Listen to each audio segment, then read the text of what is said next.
Assalamualaikum warahmatullahi wabarakatuh. Bertemu lagi dengan saya Adan di channel Adan Official. Di video kali ini saya akan menceritakan sebuah kisah yang berjudul Cerita Asal-Usul Calon Narang pada zaman dahulu kala.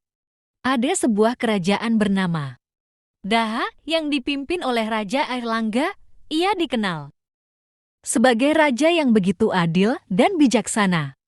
Rakyatnya hidup tentram, aman, dan bahagia di bawah kepemimpinannya. Sayangnya, kedamaian tersebut cukup terusik dengan keberadaan seorang wanita parubaya yang menjadi pengikut Betari Durga, sang dewi kesesatan. Ia tinggal di ujung desa Girah dan tidak segan-segan untuk mencelakai orang lain menggunakan ilmu hitam. Namanya adalah Kirangda, tapi orang-orang menjulukinya sebagai calon narang. Ia tinggal bersama dengan anak perempuan sematawayangnya yang bernama Ratna Manggali. Kirangda adalah seorang wanita berwajah sinis yang selalu curiga dengan orang lain yang mendekat. Hal itu dikarenakan suaminya meninggal dan diduga karena terkena ilmu hitam. Kemudian, ia mempelajari ilmu hitam untuk menuntut balas akan kematian suaminya yang masih belum diketahui siapa dalangnya. Sementara itu, Ratna Manggali merupakan seorang gadis berparas, cantik dan berperangai baik. Sayangnya, orang-orang tidak mau mendekat karena takut dengan ibunya, maka dari itu, ia merasa sangat kesepian.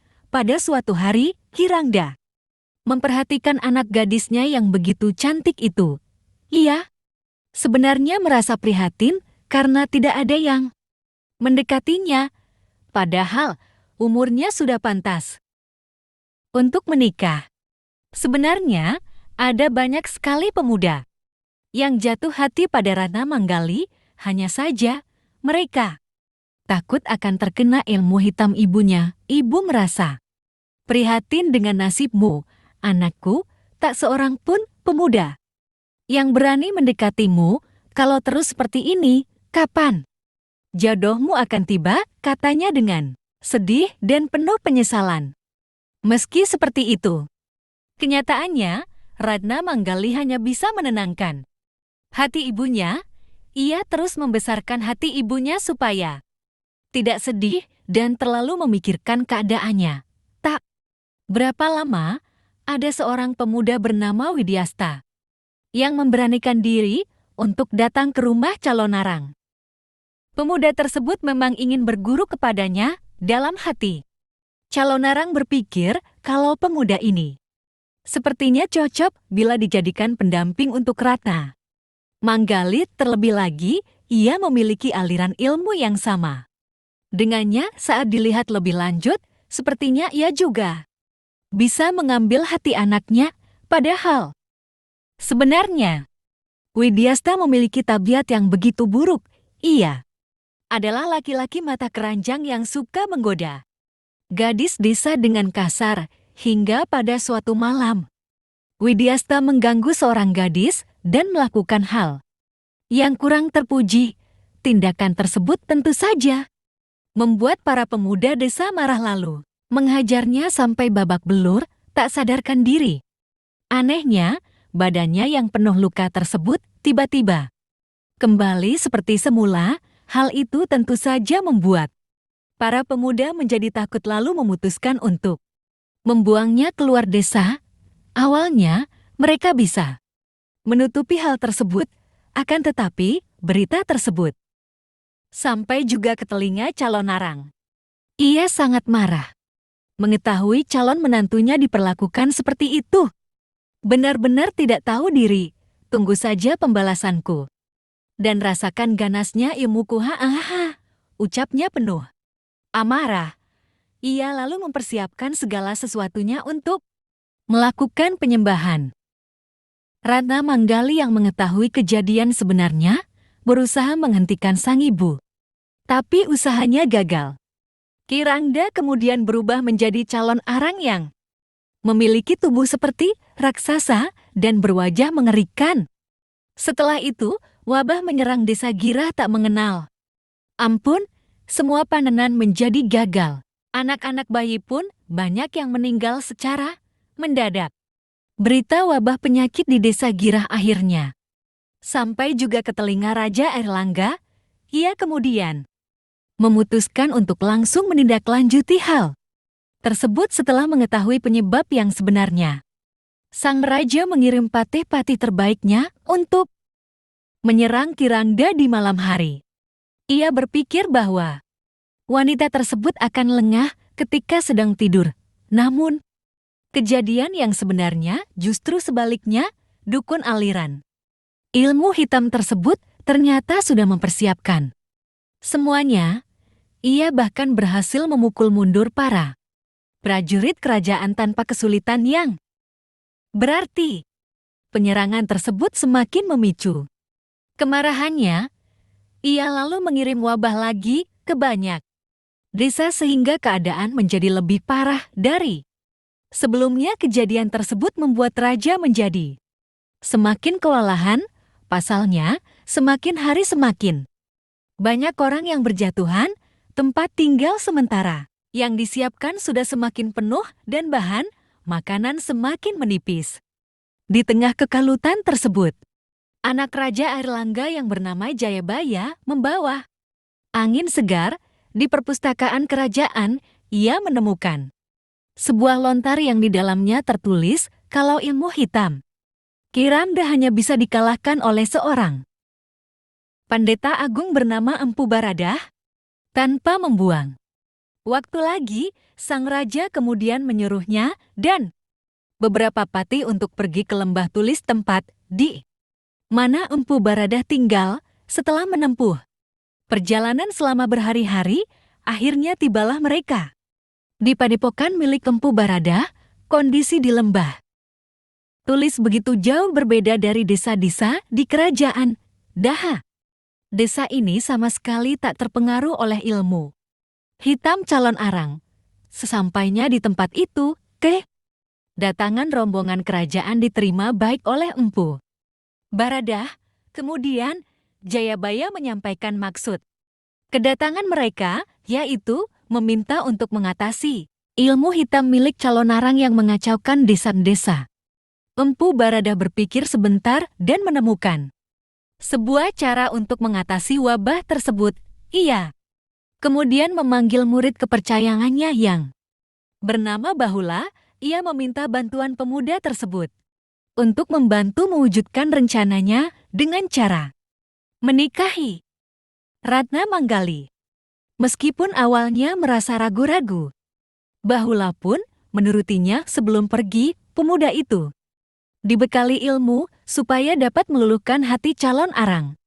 Beberapa hari kemudian, tibalah Bahula di kediaman Kirangda. Tanpa basa-basi, ia langsung mengutarakan maksud dan tujuan kedatangannya. Mendengar hal tersebut, calon arang tentu saja sangat gembira. Namun, sebelum menerimanya tentu saja, ia menimbang bibit, bebet, dan bobot pemuda itu. Setelah melalui pertimbangan yang matang, ia kemudian menerimanya sebagai calon menantu. Pernikahan Ratna Manggali dan Bahula diadakan sehari semalam dengan sangat meriah. Calon arang begitu bahagia dan terharu melihat putrinya menikah. Hal itu kemudian mendorongnya untuk menghentikan sementara wabah yang dikirimnya. Sementara itu, pasangan yang baru saja menikah tersebut sedang dimabuk cinta. Mereka menghabiskan waktu bersama berjalan-jalan, berdua berkeliling desa.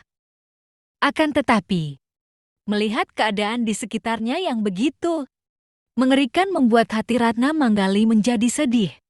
Sang suami hanya bisa menenangkannya. Beberapa waktu kemudian, datanglah Empu Baradah mengunjungi pasangan pengantin baru itu. Ia kemudian tinggal bersama selama beberapa waktu sambil memberikan petuah-petuah pada keduanya. Ternyata, kedatangan Empu Baradah tersebut membawa perubahan positif untuk Kirangda. Ia sudah jarang sekali melakukan pemujaan dan sepertinya hatinya sudah mulai luluh Kemudian pada saat yang tepat, Ratna Manggali meluangkan waktu untuk bicara dari hati ke hati dengan ibunya. Ia memohon pada sang ibu untuk menghentikan dendamnya dan perbuatannya yang merugikan. Terlebih lagi, sekarang dirinya sudah menikah dan bahagia sehingga tidak ada yang perlu dikhawatirkan lagi. Kirangda sepertinya mendengarkan permohonan anak semata wayangnya tersebut. Ia lalu pergi menemui Empu Baradah untuk melakukan penyucian. Mendengar hal tersebut, Ratna Manggali tentu saja merasa begitu bahagia. Sang pendeta agung menyiapkan semua hal yang dibutuhkan untuk keperluan penyucian. Saat dirasa waktunya sudah tepat, ia kemudian memulai upacaranya. Pada awalnya kegiatan tersebut berjalan dengan baik.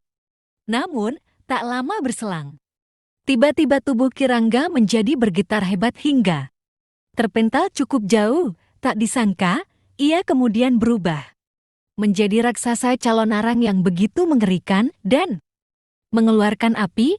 Ternyata, roh kekuatan calon arang tidak rela kalau tubuh yang menjadi tempat tinggalnya selama ini disucikan.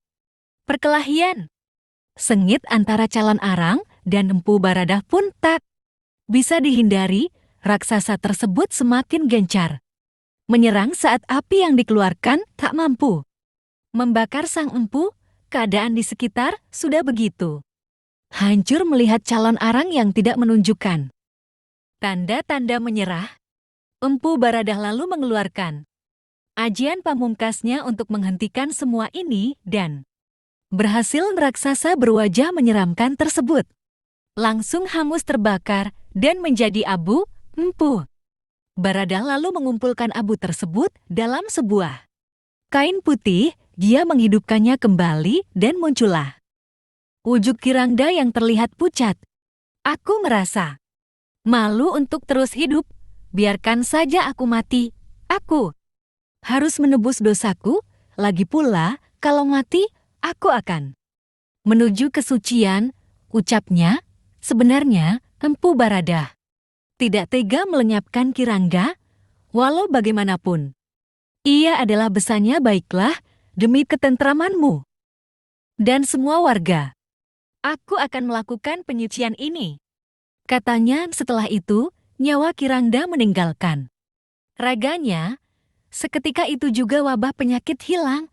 Para warga pun bersuka cita dan kerajaan Daha kembali aman serta tentram. Oke, mungkin segitu aja yang dapat saya sampaikan di video kali ini. Untuk teman-teman yang sudah menonton video ini sampai selesai, saya ucapkan terima kasih banyak karena telah meluangkan waktu untuk melihat video ini. Sebelum saya akhiri video ini, jangan lupa klik tombol subscribe, like, dan share video ini ke teman-teman kalian agar saya lebih semangat lagi untuk membuat konten seperti ini. Oke, mungkin sekian yang dapat saya sampaikan. See you, bye-bye.